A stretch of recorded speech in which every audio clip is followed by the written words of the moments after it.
ഇന്നൽ ഹംദലില്ലാ നഹ്മദുഹു വനുസല്ലി അലാ റസൂലിഹിൽ കരീം അമ്മാ ബഅദ്. പ്രിയപ്പെട്ടവരെ, അള്ളാഹുവിൻ്റെ അനുഗ്രഹത്താൽ നമ്മളെല്ലാവരും നോമ്പുകാരാണ്.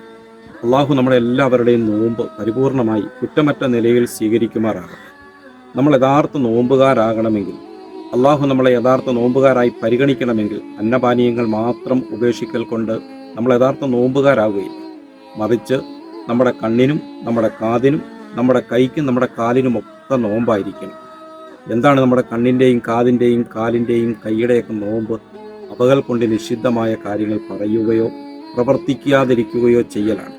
നബി സല്ലല്ലാഹു അലൈഹി വസല്ലമ തങ്ങൾ പറഞ്ഞു, മല്ലം യദ ഖൗല സൂർ വൽ അമല ബി, ആരെങ്കിലും അനാവശ്യമായ പ്രവൃത്തികളോ അനാവശ്യമായ വാക്കുകളോ ഉപേക്ഷിച്ചില്ലെങ്കിൽ ഫലൈസ ലില്ലാഹി ഹാജത്തുൻ ഫീ അയ്യദ ത്വആമഹു വശറാബഹു, അവൻ അന്നപാനീയങ്ങൾ ഉപേക്ഷിക്കൽ കൊണ്ട് മാത്രം അവൻ യഥാർത്ഥ നോമ്പുകാരനാകുകയില്ല.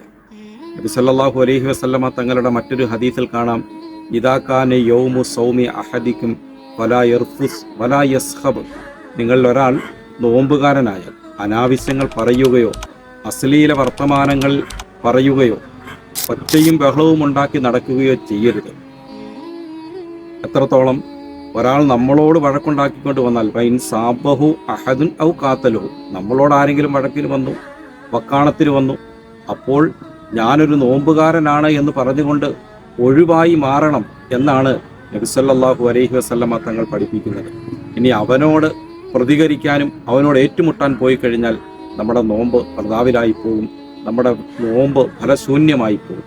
അതുകൊണ്ട് നമ്മൾ യഥാർത്ഥ നോമ്പുകാരാകണമെങ്കിൽ നമ്മുടെ കൈകാലുകളെ, മറ്റ് അവയവങ്ങളെ അതിനൊക്കെ കണിഞ്ഞാനിടണം, അതിനൊക്കെ നിയന്ത്രണങ്ങൾ ഏർപ്പെടുത്തണം. അല്ലാഹു സുബ്ഹാനഹു വ തആല പരിപൂർണ നോമ്പുകാരായി നോമ്പിൻ്റെ ലക്ഷ്യമായ തഖ്വ നേടിയെടുക്കാനുള്ള സൗഭാഗ്യം അല്ലാഹു നൽകി അനുഗ്രഹിക്കുമാറാകട്ടെ.